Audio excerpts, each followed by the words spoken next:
Welcome to another edition of Bases and Balls with our good friend, Guardians broadcaster Jim Rosenhaus here on WAKR. Rosie, let's go first of all with these two veteran pitchers, Antonetti and Chernoff. They bring in Boyd and Cobb. And initially, and I know we're only a start or two into this whole thing, those two veterans have come in and done what we hoped they would. So talk about it. Alex Cobb, Matthew Boyd, their debuts, pretty good stuff. Absolutely, Ray, and I think there's always some. You want to be optimistic, but you're cautious because they haven't pitched in a major league game the whole season, and here we are in the month of August. But they were both terrific. Attacked the strike zone. The majority of their pitches were strikes. Their stuff is good, and they get deep into games. And I think what you'll see as we get deeper into the month of August and then on into September, those starts where maybe they don't have their best stuff, they've been around the block enough to be able to get a game deep and preserve the bullpen. So it was kind of a leap of faith on the major league mound. I think we're seeing what the front office was thinking. And really at the trade deadline, I don't think you could have made much of a better acquisition than these two. I mean, there were some bigger names out there for sure, but I think what the Guardians can get out of these two guys the last portion of the season and hopefully on into a long run in the postseason could be really good. Well, and Rosie, you mentioned it, the preserving the bullpen, and you've been there for every pitch. So talk about that. The bullpen has been great. They're the best bullpen in baseball, but they've also been used a whole lot. And listening to your broadcast with you and Hammy talking about that, and you got 6 weeks to go of this regular season until the playoffs. So that's a big point here with these two guys preserving that bullpen. It really is. And, they're trying to get the breaks. It's funny, Ray. One of the benefits of the 7-game losing streak was they could stay away from the bullpen a little bit. And so it kind of gave Clase a little break and some others. And then, of course, they go ahead and win some close games and Clase pitches in 4 in a row. So it's the roller coaster of the season. But they're trying to be really careful. And so far, so good. There's still a ways to go, but they're obviously mindful of the amount of usage the bullpen has gotten. And they've done some things, that there's a high number of appearances, but they've really tried to be careful of setting a limit on the amount of pitches they throw in any single appearance. And they're pretty adamant about not going above that. So I think the thought is, yes, there's a lot of appearances, but they're low pitch appearances, and they get them out of there. Let them do their job and get them out of there before they're into a second inning of work and that type of thing. So hopefully that'll pay off. We're talking with Guardians broadcaster Jim Rosenhaus. You speak of the bullpen. One of the guys I wanted to bring up this morning, Jim, was a guy that seems to getting more and more confidence from his manager, Stephen Bone. It's a guy we kind of picked up the scrap heap. And for a while, he was coming in when we were up 4 and down 4, and that's Avila.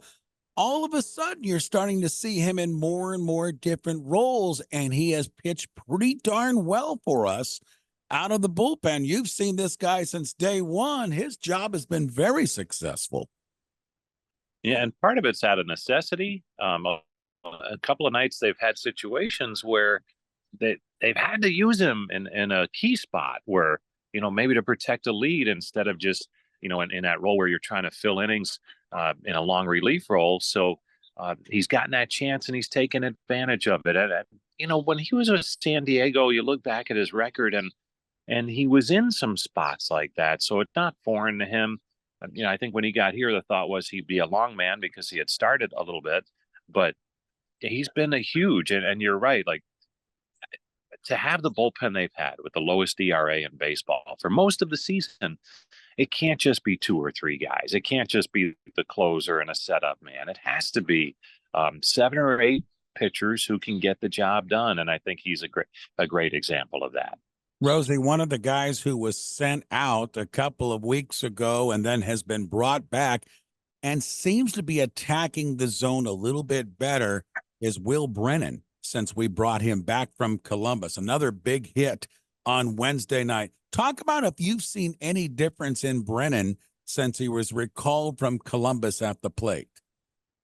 Not really, but I say that he was doing fine before he got sent out. He needed at bats though. And, you know, he had been getting some at bats. He was hurt for a while. And then when he came back, his play was sporadic in terms of playing time.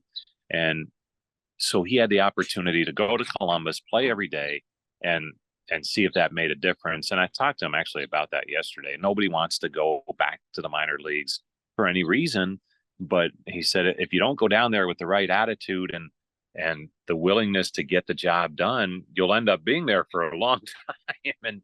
And so he went down with the right attitude. He had a pretty good plan in place, got to play every day, and was smoking hot for seven to 9 games down there, and has come back and swung the bat really well.